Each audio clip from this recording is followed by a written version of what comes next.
podcast da Lesp tem o prazer hoje de trazer o deputado Tomé Abduch, do Republicanos. Deputado, obrigada pela sua participação e parabéns pela chegada do Luca, que o tirou aqui do programa 2 meses atrás. Ah, Renata, que delícia estar aqui de novo com vocês. Me perdoe a última vez, mas estava nascendo meu filho, meu pequenininho, que hoje está com 2 meses, o Luquinha. E é uma grande alegria, né? Família, para mim, que gosto muito de ter os pais perto, os irmãos. Então, ter um segundo filho foi uma das maiores alegrias que eu tive na minha vida. E como é que tá o Luigi, de 5 anos, o irmão mais velho agora? Ah, tá lindo, tá super feliz com o irmãozinho. Ele vai lá, beijo o irmão, abraça. Eu sou muito carinhoso, né? Então, eu passei para ele beijo, abraço. Então, ele faz a mesma coisa que o pai faz com o irmão. Então, tá uma delícia. Não tá sentindo ciúmes, tá tudo bonitinho. Muito bom, muito bom. A vida do pai político começa cedinho em casa, né? Começa. Eu saio de casa super cedo e a minha rotina é muito legal, porque eu acordo de manhã, vou na cama dele, isso umas 6 horas da manhã, conto história para ele acordar com a história, porque normalmente criança não quer levantar, então eu sempre tenho um tema, alguma coisa lúdica super bacana, ele acorda no meio da história, do banho, café da manhã e levo na escola, eu faço questão, a gente trabalha muito, então essa convivência com os filhos para mim é muito importante. E a questão do parlamento já faz parte do dia a dia do Luigi? Já, faz parte, e ainda perguntam para ele, o que você quer ser quando você crescer? Ele fala assim, quero ser deputado igual meu pai. Aí ele emenda, mas eu também quero ser piloto de Fórmula 1 e quero ser policial, porque como eu gosto muito dos policiais, ele também aprendeu a gostar muito dos policiais. Deputado Tomé Abduch, vamos começar falando então, já que o senhor falou dessa questão de policiais, eu puxo para a área da Escola Cívico-Militar, que foi um projeto aprovado aqui na casa recentemente. O que o senhor tem a dizer sobre esse projeto que está para a sanção do governador? A minha extrema felicidade com esse projeto, é um projeto muito importante, a qual a esquerda tenta distorcer, dizendo que é um projeto da extrema-direita para poder aculturar os jovens a serem da extrema-direita. Isso não existe. Então, posso explicar um pouquinho, claro, né, quais são as diretrizes desse projeto? Porque me parece que eles não leram o projeto de lei. Nós temos no estado de São Paulo e também no Brasil as escolas militares, as escolas cívico-militares e as escolas convencionais. O que é importante nós colocarmos? Primeiro, a coordenação dessas escolas. A escola militar, a coordenação é feita pelas Forças Armadas. A escola cívico-militar, a coordenação, ela é feita pelo governo do estado via a Secretaria de Educação. E agora ainda com o apoio da Secretaria de Segurança Pública. E já na escola convencional, a coordenação é feita pelo governo do estado via Secretaria de Educação. Importante nós salientarmos que todo o programa de ensino é o mesmo. As diretrizes do programa de ensino são as mesmas. O professor é o mesmo, nada muda. O currículo é o mesmo, nada muda. Esse profissional militar, da polícia militar, que está na reserva, que vai estar entrando na escola, é para quando a gente fala de algo que é pós-escola. Então ele vai trazer a disciplina da hora de entrada, a disciplina do intervalo, o respeito às normas, ele vai criar gincanas, ele vai criar as competições saudáveis e ele vai proteger essa comunidade, muitas vezes, aquele crime organizado que está tentando entrar dentro da escola. Tanto que a escolha dessas escolas passam por um processo. E quais são, né, os pontos importantes? Primeiro ponto, locais de vulnerabilidade social. Olhem que coisa legal. Depois, o rendimento escolar, como aquele aluno está indo na escola. Terceiro ponto, o fluxo, se as crianças estão frequentando ou não a escola. Aí eles envolvem também a ação de crime organizado e escolas que passam por violência. E aí que entra o principal, que a esquerda não conta. Tudo isso vai passar pela comunidade escolar via uma consulta pública. Então não é que ele vai implantar uma escola cívico-militar. Aí eu pergunto, você tem um filho, onde está numa zona, como eu expliquei, com todos esses problemas acontecendo, você não acha que seria necessário a gente tomar algum tipo de ação para poder preservar a segurança, a disciplina de pais, de alunos, de professores? Nada muda. O que a esquerda não quer? Eles não querem disciplina. Eles querem continuar tendo aquele sistema de ensino Paulo Freire, que foi implantado aqui no nosso estado quando a Erundina foi prefeita da nossa cidade, se eu não me engano, entre 89 e 92 foi o ano, onde eles colocaram, inclusive, a aprovação continuada, uma progressão continuada, onde um aluno não repete nem de ano. Então, ou seja, passa o que passar, pode fazer o que quiser fazer, e nem isso, que é você ser avaliado para passar de ano, nós temos mais dentro do estado. Então nós queremos trazer a educação para um nível da educação verdadeira, onde a criança tem que aprender, onde você tem direitos, mas você também tem obrigações. É assim que a vida dá certo. Não ensinando dancinha ou fazendo showzinho com um transexual rebolando dentro de uma escola como a gente vê hoje. Não um professor ensinando uma criança a colocar a camisinha com a boca. Então por que a esquerda é totalmente contra? Porque eles querem continuar manipulando e levando a ideologia que foi levada para dentro das escolas. E aí a gente vê o que eu chamo, né, da geração dos filhos do PT e do PSOL, que tiveram aqui presentes quando nós estávamos aqui votando. O grande absurdo, eles vêm aqui preparados, com grito de guerra, financiados, muitas vezes descendo de carros de deputados, muitas vezes dentro de gabinetes dos próprios deputados, formando uma linha de frente contra os policiais, com gritos e forma agressiva de se comportarem, isso na primeira fileira. A segunda linha vai e tenta invadir os locais onde eles não podem entrar, começam a quebrar tudo, causam uma grande confusão, e aí os de trás estão com as suas câmeras, olha, estão batendo em jovens, estão batendo em negros, tentando distorcer a realidade do que aconteceu aqui, como fizeram quando nós tivemos a aprovação da privatização da Sabesp. No final do ano passado. Do ano passado. E o mais impressionante, Renata, esses mesmos deputados vão em plenário para tentar acusar os nossos policiais que estão defendendo a segurança e a integridade dessa casa. Que mundo que nós estamos vivendo? Quando que nós vamos começar a contar a verdade para a população? E aqui é uma casa que ela deve ser democrática. Os deputados foram eleitos para poder representar a vontade popular. Nós votamos a favor das escolas cívico-militares. E ponto final. E aí a gente vê discursos de deputados posterior a isso, dizendo agora nós vamos para a porta das escolas com os pais e com os alunos pela luta para derrubar isso. Derrubar algo que foi democraticamente votado? Essa é a democracia da esquerda.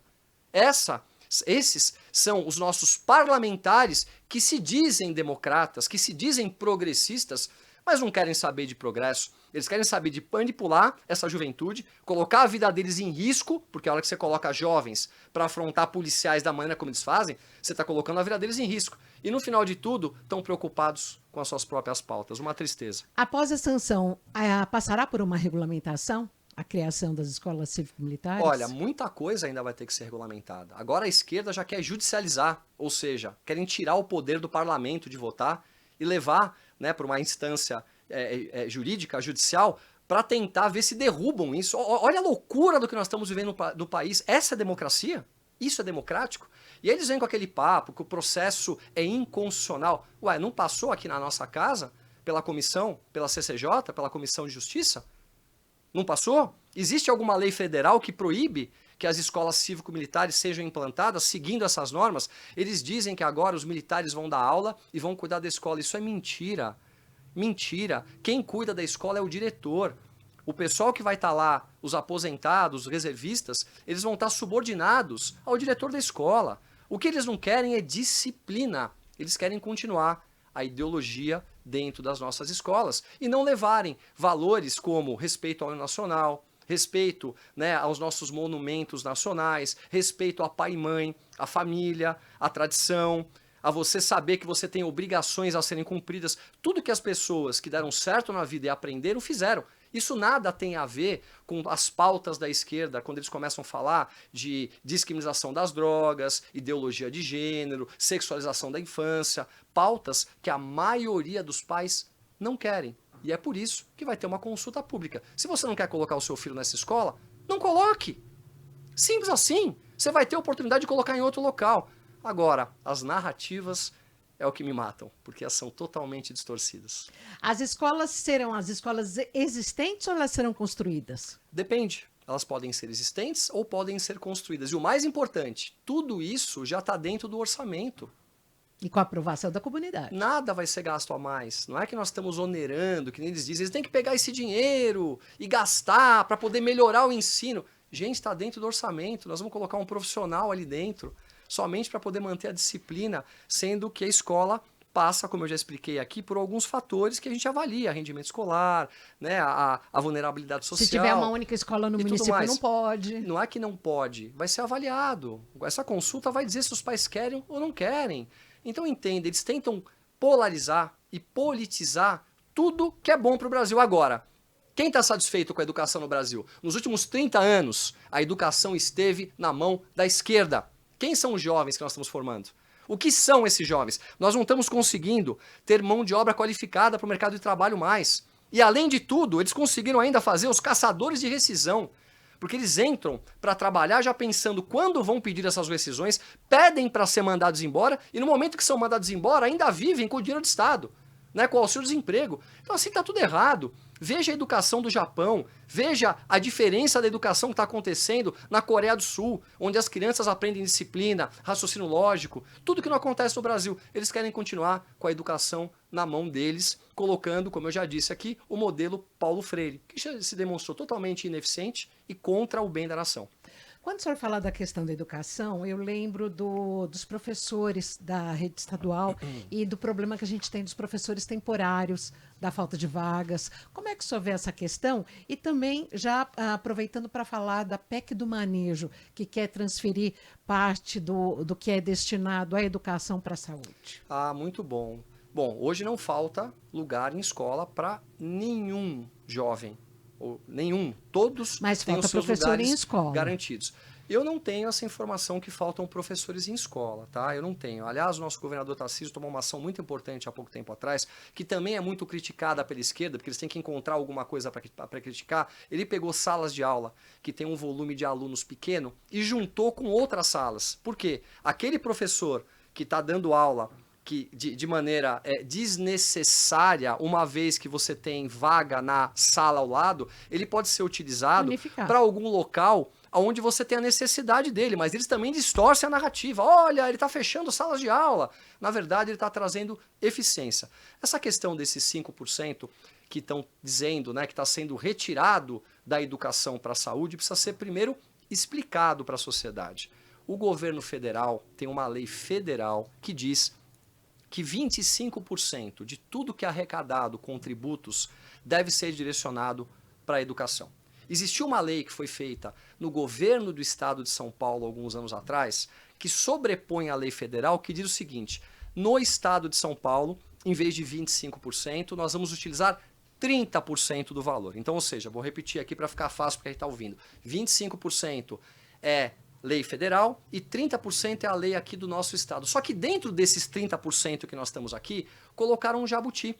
Dentro desses 30%, a Secretaria de Educação ela tem que pagar os inativos e os pensionistas. O que o governador do estado fez? Ele pegou esse custo, que é mais ou menos também 5%, tirou de dentro das secretarias, ou seja, de dentro da educação, e jogou para o governo do estado pagar. Então esse valor voltou a ser 30% verdadeiramente, e não 25% como era, e eles diziam que era 30%. E uma vez que isso foi feito, ele pediu que desses 30%, 5% possa ter a flexibilização de poder ser utilizado na saúde. Ou seja, não é que vai para a saúde, ele pode ser utilizado. Tem gente morrendo em porta de hospital, Renata.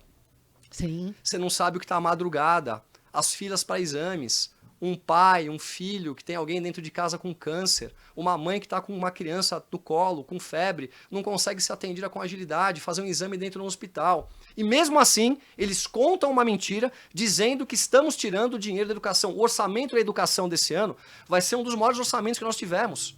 Olhe só a barbaridade das narrativas que eles tentam dar para poder convencer a população e esses jovens que vêm aqui quebrar tudo, que nós estamos fazendo alguma coisa contra a educação, muito pelo contrário. O governador Tarcísio tem a certeza que a educação é o que vai mudar nosso país. E é por isso que ele está implantando as escolas cívico-militares, mas também a compreensão que o Estado ele tem que garantir o todo, ele tem que garantir a educação, ele tem que garantir a saúde, ele tem que garantir a segurança pública, e é muito difícil administrar um Estado que nos últimos anos foi muito mal administrado por quem aqui passou.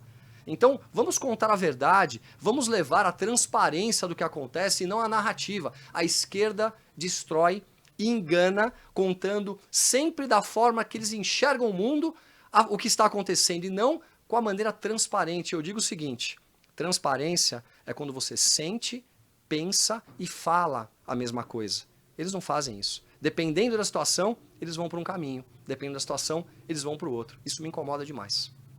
A verdade não prevalece. A verdade tem que ter transparência e quem está do outro lado vai avaliar. Você não pode distorcer. Você não pode contar uma historinha, estão tirando o dinheiro da educação e colocam aqui um monte de jovens direcionados e financiados, como se nós estivéssemos tirando o dinheiro da educação. Isso não é verdade.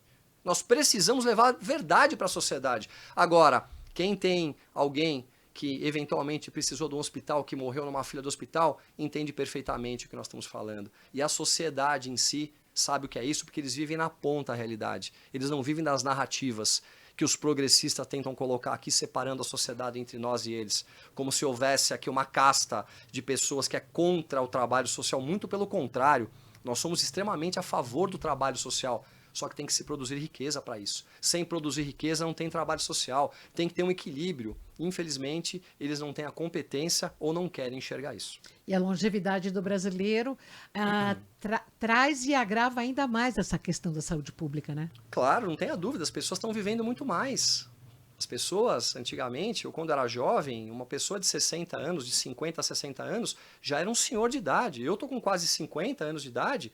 Tenho muitos amigos que estão com 60 que ainda estão ativos e que ainda vão viver muito. Então é muito complexo a gente equilibrar tudo isso. E em relação à questão da... A gente estava falando dessa questão da saúde. Eu gostaria que o senhor falasse de que forma que o governador deve tratar essa questão agora para os próximos anos e até o final da sua gestão, da questão da saúde pública. Olha, a saúde pública ela precisa de uma atenção muito especial. Primeiro é eficiência. Nós precisamos ter mais eficiência. O dinheiro público tem que ser melhor empregado e o governador Tarcísio está muito preocupado com isso. Nós precisamos cortar custo de outras áreas, áreas que não têm relevância hoje, muito dinheiro que vai embora pelo ralo dentro do nosso estado, para que sobre dinheiro para que a gente possa implementar ações melhores dentro da saúde e também da educação. É muito necessário, por isso que nós vamos ter agora um grande plano que vai vir, né, do nosso secretário do Kinoshita, junto com o governador Tarcísio, para que a gente possa fazer um grande custo de o que não é relevante para o Estado, desde o número de colaboradores, de funcionários, alguns incentivos que não têm o menor sentido, sem que a gente tenha uma sobra de caixa para investimento, nós vamos continuar com o Estado da maneira como ele está. E essa é a grande preocupação do nosso governador, por isso que eu tenho tanta admiração e tanto orgulho pelo trabalho que ele está fazendo. O senhor lançou um projeto de lei aqui na Assembleia esse ano que proíbe o ativismo político e ideológico nas instituições de ensino fundamental, médio e superior da rede pública. Em que pé que está? Esse projeto está caminhando, né? Agora ele vai passar pelas comissões para ser aprovado, espero que seja aprovado. Eu não quero que um professorzinho que admira Che Guevara, Cuba, Venezuela, progressista, fique dizendo para o meu filho o que ele tem que ser. E ainda, distorcendo a verdade. Porque se ele contasse que Che Guevara é um assassino de homossexuais, que matou milhares de pessoas, eu até compreenderia ele querer contar a história de verdade. Mas não, eles acabam meio que escondendo a verdade e omitindo e levando as pessoas a ter uma compreensão errônea do que é o mundo. Eles apoiam o Hamas.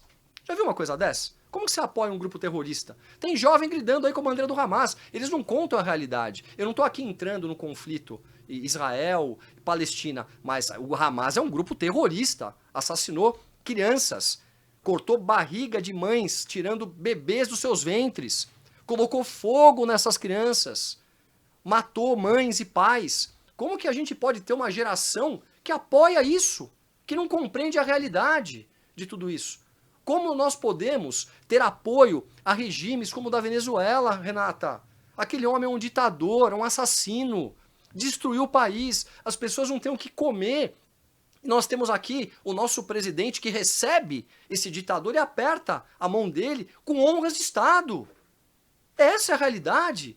Vocês entendem? Se o país der certo, ele vai dar certo para todos. Se der errado, vai dar errado para todo mundo. Agora, qual é a realidade que nós enfrentamos quando a gente pega um estado como o Brasil e eleva o número de colaboradores, o número de ministérios e falta dinheiro para fazer as outras coisas? Aí você aumenta imposto, tributa o empresário, que é quem produz, esse empresário não aguenta pagar, a arrecadação cai, você não gera segurança jurídica para ter uma taxa de juros baixa.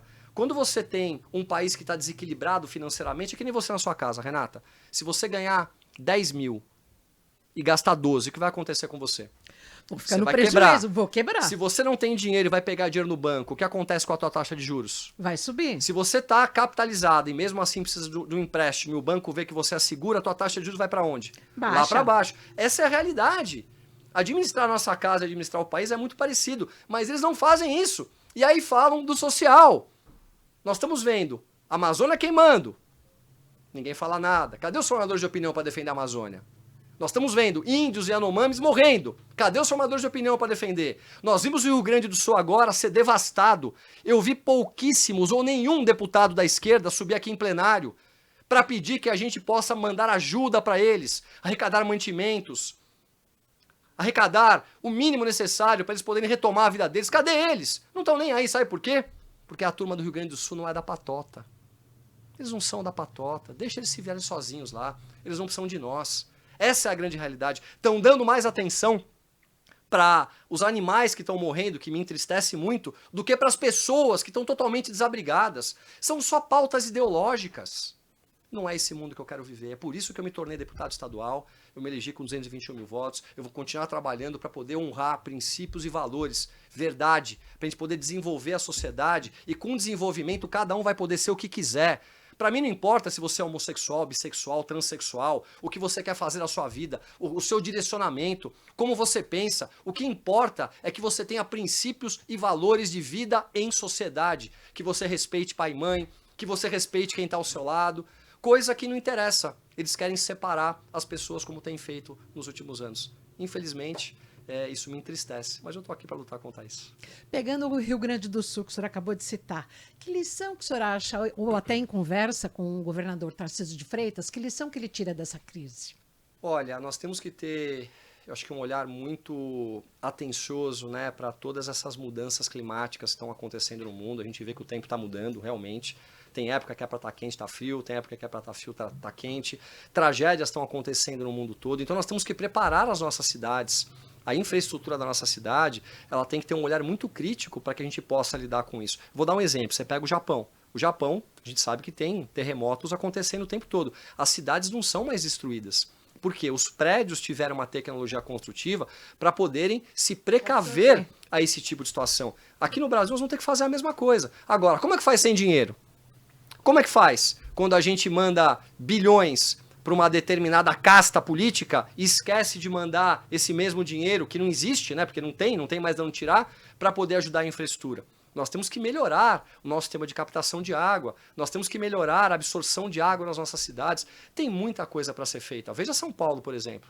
São Paulo não está mais tendo problemas de inundações como estava tendo. Inúmeras obras foram feitas. Se eu não me engano, hoje 53% do solo da cidade de São Paulo ele é permeável. Então nós estamos começando a ter uma melhora significativa. As marginais, antigamente, enchiam de água. Hoje não acontece 20, mais. 30 anos atrás. Muita coisa está sendo feita. Então isso é um olhar de gestão. É um olhar de responsabilidade de quem governa o país, os estados e as prefeituras. E pela expertise que o governador tem na área de infraestrutura, que ele teve um excelente desempenho à época como ministro, o senhor acha que ele vai voltar os olhos para essa questão da infraestrutura e para mover e abastecer quartéis, formar defesa no que diz respeito a isso, para os efeitos climáticos que nós temos? Eu digo o seguinte, que as pessoas inteligentes aprendem com os erros dos outros. As pessoas normais aprendem com seus próprios erros. E tem aqueles, que eu citei aqui agora há pouco, que não aprendem nunca. O governador Tarcísio, com certeza, é uma pessoa extremamente inteligente, que está aprendendo com o erro dos outros. Nós estamos vendo o que está acontecendo não só no Brasil como no mundo. E ele está com um olhar muito detalhado e preocupado para que a gente possa, na área de infraestrutura, preservar a nossa cidade, preservar a população que mora no estado de São Paulo. Acho que a primeira questão, não sei se o senhor concorda comigo, mas acho que o problema principal nessa questão é a área da habitação, a questão dos morros, né? Que as pessoas habitam essas áreas que acabam desmoronando, provocando mortes. Essa é uma área muito crítica ainda? É extremamente crítica. No estado e no país? Dentro da cidade de São Paulo, não mais, tá? Nós não tivemos mais nenhum desabamento, pelo que eu me recordo, nos últimos anos. Muitas ações foram tomadas. Claro que dentro do estado, né, principalmente o que nós vimos acontecer há 2 anos atrás, quando em São Sebastião. Há 1 ano e pouco atrás, quando o nosso governador assumiu, existem muitas áreas ocupadas. Agora, vai lá tentar tirar o pessoal de lá. Aí já vem o pessoal dos direitos humanos, aquela turminha toda, né, que quer se privilegiar em cima da desgraça dos outros. Se você tem um morro que pode desabar, o que você tem que fazer? Tirar as pessoas. Simples assim. Aí começa a ação que vem daqui, né? Um que interrompe a ação que está sendo tomada, que é a ação correta. Ou seja, se a gente não tiver um olhar de trabalho, de eficiência, de responsabilidade, muitas vidas vão se perder. E eu não creio que a gente vai permitir que isso aconteça se depender das ações diretas da caneta do nosso governador e das pessoas que o apoiam, que aqui estão. Deputado Tomé Abduch, o senhor assumiu aqui, está efetivamente na casa há 15 meses. Que Sim. balanço que o senhor faz? Ai, Renata, eu estou tão feliz, sabia? Eu estou feliz porque eu estou primeiro conseguindo conhecer o Estado por dentro, né? Quais são os desafios, as dificuldades que nós temos de poder tomar decisões importantes. É diferente da área empresarial de onde eu venho. Na área empresarial, com uma canetada, você muda o caminho da empresa, você sai de um mercado e entra no outro, você toma uma ação estratégica, você tira uma pessoa que não está tendo competência e põe uma pessoa competente. Dentro de Estado é tudo muito amarrado, depende de uma série de situações e fatores. E olha, é um grande desafio administrar tudo isso. Por outro lado, nós temos uma estrutura dentro da Assembleia, o deputado tem uma estrutura maravilhosa. Eu tenho, junto conosco, o nosso gabinete, aliás, eu me orgulho muito e eu digo que não é o deputado Tomé, é o gabinete do deputado Tomé. Eu sozinho não sou ninguém. Pessoas maravilhosas na área jurídica, na área de comunicação, na área social, todo o suporte parlamentar que eu tenho para poder compreender um pouquinho como funciona a Assembleia. A gente tem dentro da Assembleia, né, o nosso regimento interno, que ele não é simples de ser compreendido, existe uma curva de aprendizado. Eu tive a oportunidade de sentar com muitos secretários, de poder visitar o Tribunal de Justiça, o Ministério Público, a Procuradoria, e compreender um pouco como que eu posso ser um elo de ligação entre todos, um elo de união, para que a gente trabalhe juntos. Eu vejo muitas pessoas tentando separar todo mundo, sabe? Esse aqui é uma área, aquela ali é outra área, mas elas dependem diretamente uma da outra. Então eu faço muita força para que eu tenha a oportunidade, né, e a competência que eu estou criando e vou criar cada vez mais para poder ajudar a integração do nosso Estado, que as pessoas trabalhem juntas pelo bem comum. Qual foi a sua maior surpresa nesses últimos 15 meses aqui na casa? Minha maior surpresa foi a forma como a esquerda se organiza para poder contar narrativas sobre a realidade, a maneira como eles utilizam os jovens de maneira ideológica e de maneira a poder estar aqui presente para tentar manipular o caminho das votações, a forma como eles desrespeitam de maneira direta os nossos policiais, que são o orgulho da nossa nação. E aqui eu aproveito para fazer um grande elogio para a Polícia Militar do Estado de São Paulo, para o BAEP, pelas ações que eles estão tendo aqui dentro, esses grandes homens e mulheres que são o orgulho da nossa nação, que tomam ações precisas, respeitosas, defendendo a sociedade e que muitas vezes são mal vistos por conta dessa historinha toda que eu te contei, dessa narrativa que tentam criar dizendo que eles estão atacando os jovens. Atacando os jovens não, eles estão defendendo a Assembleia Legislativa desses marginais que vêm aqui para poder desrespeitar a nossa casa, desrespeitar os votos que cada deputado teve, para poder honrar as decisões que estão sendo tomadas aqui dentro. Isso foi o que mais me impressionou. Já que o senhor falou nos policiais, o senhor é contra ou a favor as câmeras nos uniformes? Que inicialmente o governador Tarcísio disse que não, agora já vai abrir uma licitação permitindo que as câmeras sejam utilizadas e de forma que o próprio policial ligue e desligue a hora que quiser. Da forma como nós temos as câmeras hoje implantadas nos nossos policiais, eu sou completamente contra. Completamente contra. Aí eu pergunto, por que não colocam câmera nos deputados? Vamos colocar uma câmera no peito do deputado aqui o dia inteiro, gravando onde a gente vai, com o que a gente fala, as ações que a gente toma, para que haja câmera, como há nos Estados Unidos, por exemplo, e lá eu vejo com bons olhos, tem que ter segurança jurídica para o policial. A câmera está ali para poder preservar o policial do que está acontecendo. No momento que ele se sente ameaçado, ele liga a câmera para poder se resguardar de alguma ação para ser tomada. E não para poderem ficar utilizando a câmera de uma maneira totalmente distorcida, tirando a possibilidade de o policial poder usar a sua linguagem verbal para poder advertir. Pensa o seguinte, você coloca na posição de um policial que está entrando numa comunidade para prender um bandido, um assassino, um ladrão que está lá dentro, e tem uma .40 lá em cima com mira laser, dando tiro lá de cima. E muitas vezes, como a gente já viu, como aconteceu aqui em Santos, matando policiais. E você tem que entrar ali dentro para tomar uma ação ostensiva. E você tem toda uma população em volta que é contra você e que se sente resguardada em te xingar, em te desrespeitar, em te humilhar, porque tem uma câmera gravando. E você tem que tomar uma ação verbal, não estou falando aqui em ação física não, porque existem leis dentro da Polícia Militar do Estado de São Paulo, dentro da Polícia Civil, que devem sim serem cumpridas. Mas é importante que o policial ele tenha a liberdade de ação. E as câmeras servem para quê? Para que peguem essas imagens e façam disso algo contra os nossos policiais. Então, da maneira, Renata, que é colocado aqui, eu sou completamente contra. O policial tem que ser respeitado, ele tem que poder agir, nós temos que acabar com essa inversão de valores que acontece no nosso estado, que coloca o bandido como mocinho, né? E o mocinho, que é o policial, como se ele fosse o bandido e o ladrão. Os nossos policiais têm que ter força efetiva de reação. Se alguém levantar a mão para um policial militar, tentar agredir um policial militar, como eu já vi acontecer nos Estados Unidos, eu vi uma vez, eu estava nos Estados Unidos, saído num restaurante, e uma menina sai bêbada e ela vai tentar bater num policial. O que o policial fez? Ele reagiu. Da mesma maneira que ele foi tomar um tapa, ele deu um tapa. Ele está se resguardando. O policial é a lei. O policial tem que ser respeitado. Você não pode atirar num policial. Bandido que atira num policial, ele tem que ser preso ou tem que ser morto. Uma pessoa que saca uma arma para um policial tem que receber de volta a mesma ação ostensiva. Que história é essa de ficar defendendo o bandido o tempo todo? Ninguém aguenta mais. Os nossos policiais são os nossos heróis e eu estou aqui nessa casa para poder defendê-los. Para encerrar rapidamente, em relação à audiência de custódia, o senhor é contra ou a favor ou isso é precisa ser mudada essa legislação? Essa tua pergunta é uma pergunta extremamente importante. Eu te agradeço de você poder me perguntar isso. Olha só, o intuito inicial da audiência de custódia, no meu ponto de vista, ele foi positivo. Imagina só, eu vou dar um exemplo muito simples, uma pessoa vai lá dentro de um supermercado, estou pegando um exemplo bem simplório, tá? Só para popularmente as pessoas entenderem. Ela rouba um saco de bolacha, ela está com fome, ela pega um saco de bolacha. Ela vai presa, ela vai para a delegacia. Nós vamos pegar essa pessoa e colocá-la dentro de uma cadeia, junto com pessoas de alta periculosidade?